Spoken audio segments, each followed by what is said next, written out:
What's going on YouTube? Team here again with another Forza tuning video. First one for a little while. And today we have the AMC Javelin AMX. Typical American muscle car. Nothing really too spectacular about it. I'm quite a fan, as you may have noticed, of doing the American muscle cars. It just seems to be something that I seem to do quite, I was going to say quite well. I don't know whether I do it well or not. But I do it okay. So yeah. This car, I really like it. It's not great at any one thing, but it's just a really solid hopper car. It's not going to set the world alight. It's not going to be amazing, but you're going to win a lot of races with it. You're going to have fun with it. You know, it's got a lot of power. It's just fun. So with that being said, let's have a look at the numbers and see what I did. Okay, so straight away let's have a look at the engine. And there it is, the old reliable 5.7 litre V8, I should say. Usual story, great torque, loads of power, it's really lightweight, it's great, gotta love it. Drivetrain is the same, and of course we have the centrifugal supercharger because it gives us maximum bang for our buck, if you like. It gives us the most power, the most performance for the least PI. It's just great. If you can put it on a few engines, it's great to go for. I don't recommend it for every possible build, but in general, with the 5.7 litre V8, the centrifugal supercharger is the one to go for, in my opinion. Aero. Now, I have no aero on this car. That, you may think, is a bit of a risk, and logically, yes, it is.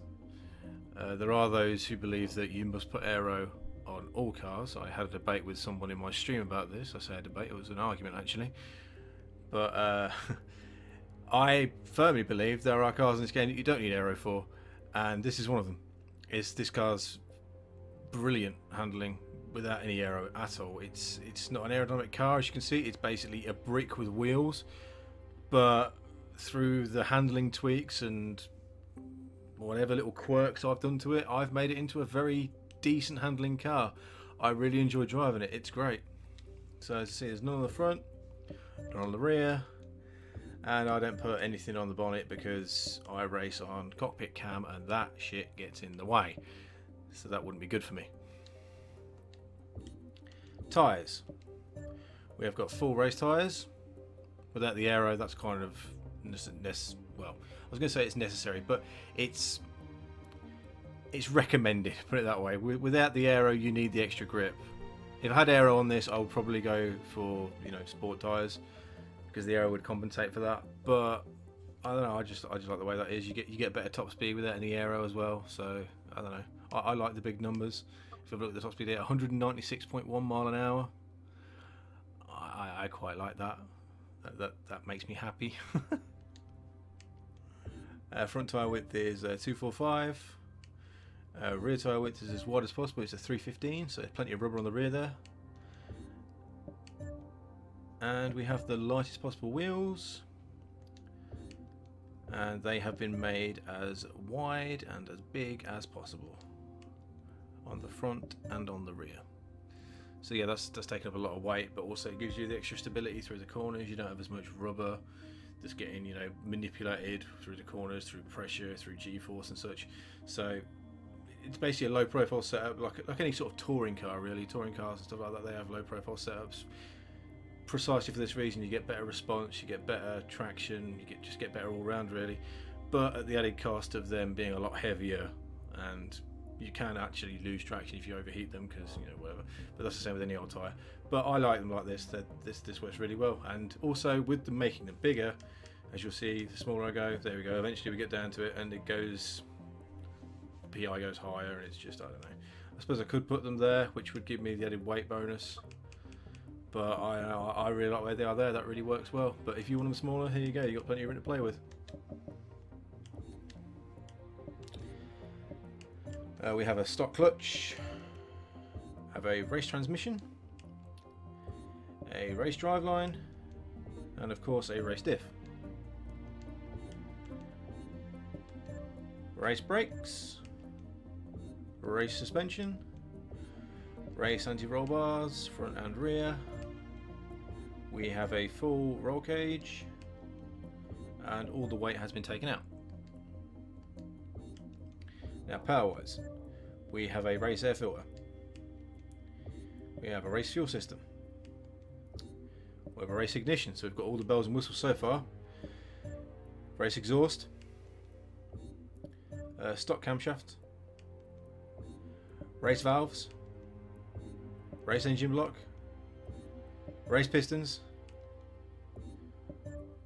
Race setup for the supercharger. We don't have an intercooler, saving that weight there. Stock oil and cooling. And a race flywheel. So this is pretty specced up in terms of its race stuff. There's everything, well, not everything, but 90% of the upgrades are race. So that tells you that, it tells you two things actually. One, this car was pretty garbage to start out with. The fact that I can do all this to it and still it remains in A class, that tells you that the car's pretty terrible to start out with. But also, it also tells you that the car's going to have a hell of a lot of power, and it's going to, if you can harness that power, it's going to perform brilliantly. Now let's have a look at the numbers and see how I harness that power. So tyre pressures, we've got 27.5 at race tyres, 27, 27.5. Just check it on your race telemetry where you're testing after you've done a couple of laps and see what the PSI is set at. If it's hitting around a 32 PSI mark, you're spot on. If it's not, then lower it or higher it around that point. But with race tyres, in general, you want 27 or 27.5. It depends on the car. It's slightly different between each one, but that's where you want to be. The gearing, we have a customized gearbox here. This is a short shift setup, so you want to be shifting at around 5,000 RPM ish, but 5,000, 5,100, but you can't really tell that on the spindle. Can't remember on the rev counter. There we go. That's the word. I know what I'm talking about. Yeah, you want to be looking around 5,000 revs to shift up. You just get maximum power, maximum torque. It just works perfectly. And yeah, this. I admit I referenced what is it? The Forza Tune app. Referenced it for this. It's not the same as what that recommended to me. I literally used that as a base, and then from there I moved forward. So I think possibly the final drive is roughly about where it should be, but everything else here I've moved to where I thought it was better. Whether I'm right or wrong, I don't know, but I just thought it felt better in these places, and I just thought the performance felt better. So yeah, I will say a couple of things about the Forza Tune app. I think it's really useful for that kind of stuff, but in the handling and stuff like that, I don't think it's that great. I have to be honest. I mean, if it works for you, fair, that's great. For me, I think it's very generalised, and I don't think it goes into too much detail from car to car. It doesn't help you out too much. But whatever works, whatever works for you. Alignment, we've got minus 2.2 camber on the front and minus 2.3 on the rear. Again, that's given us as much traction as we can through the corners. It's given us some turn in there, keeping the rear in check. It's just doing all that stuff. We've got 0.1 toe and minus 0.2 on the rear. That front toe there is just giving us a little bit more responsiveness getting into the corner, helping the front end be helpful. Can't think of a better word for it. More pliable, I suppose. And minus 0.2 on the rear, that's just making sure that the car doesn't slide out too much. Just keeping it in check. And we've got the caster set to 6. Again, that's basically keeping the centre of weight where you'd like it to be.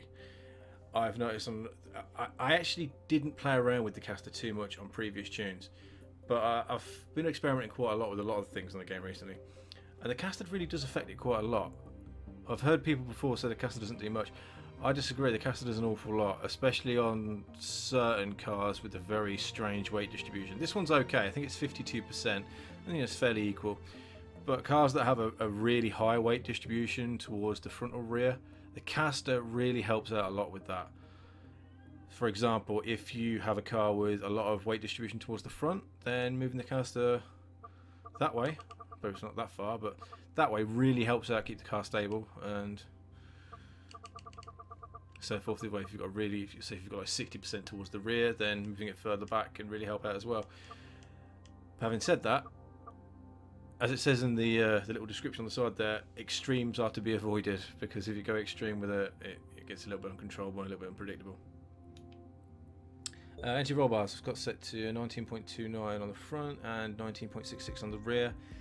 getting pretty stable with this one. Usually, on cars with a weight distribution that is biased towards the front, I have slightly more on the front than I do on the rear in terms of making roll bar stiffness here. But having done about, I don't know how many laps I did with this earlier. I was doing about 15 or 20 laps on various tracks. I just found that this worked a hell of a lot better for me. The front end was just so much more responsive, and I don't know, I liked it. It just worked at the time. I seem to go through phases where I like tuning them a certain way, and then I get tired of that way of tuning, and then I tune a slightly different way, which I find works better for me. I think I am progressing. I think my tunes are getting better and quicker, so if you guys are using these things, you might notice that. And also in previous tunes that I've shown before, I may have tweaked things slightly. So if you haven't already, you want to go to my downloads for those cars and check the updated ones for those, because they've all, not all, but 90% of them have been updated to much better tunes, mainly around things like this, around the anti-roll bars, because those are something that I am continuously playing with and trying to make better and trying to make more responsive and trying to make easy to use. The springs, however, they have not changed. Same equation as usual. So the weight of the car times 0. Whatever the weight bias is. So in this case 552. So it's 0.52. Divide that by 2, and that will give you a number around 715.2. And same for the rear, just with the remaining weight bias. So it'll be 48 because it's 100%. 52 there, 48 left. So 48 is left, therefore. So it's whatever the weight of the car is, times by 0.48, divide that by 2, and you will get something around 600.3. I may have shifted this slightly, I don't know, I didn't actually play with it this time. I've tuned this car a couple of times, and I didn't actually play around with the springs at all, because I just assumed they were fine, and they are, as far as I can tell, in the way it drives, but there may be some slight differences there, but, you know, it all comes from that initial equation. Ride height, I've got set 1 above minimum. I've gone back to doing that. I for a while I was going about 3 above minimum, but I've just found the cars I have a lot more stable the lower it is. I don't want it slammed completely. I find that that's too much. You bottom out a lot, but like this, it's fine. You've got enough traction, enough grip, enough speed. Everything's just perfect. I've got 10 on both front and rear on my rebound. That's a little different. And also I've got my bump set to 5.1 and 3.8. Now usually I don't have them that high anymore, but with this, again, it just made sense. Everything just worked perfectly fine. I had no issues with this. This worked great. I don't know. I find that the bump now, I used to not really bother with the bump. People who have seen my previous tunes from a little while ago, you will notice that my bump was set to 2 all the time. That was a huge mistake. The bump is massive. It does a lot of things. It does a lot of things that you need to do. It really helps your responsiveness, your turning. It really helps keep the car stable. It really helps everything. It's something that you really need to learn about and do more with. As you can see, no downforce, don't have to worry about that. I've got my brakes set to 49% and 84% pressure. Now I did have my usual 48% and 85%, but I had to change it slightly because I found I was locking up quite a lot. So I've lowered the pressure, slightly changed the balance to give the car, you know, more leeway in that way, and it just works much better now. I really like where that is for this car. And my diff I got set to 71% acceleration and 76% deceleration. Again, just perfect for this car, really. I had it up to about here and my usual like there, but I was finding the car was a little bit unruly and wasn't really doing exactly what I wanted to do. I find that I couldn't get the power in corners too much, and I don't know, it was just a lot of oversteer going on. Now that's only a small change, but I found that it made a huge difference. So yeah, that's where I am with the numbers now.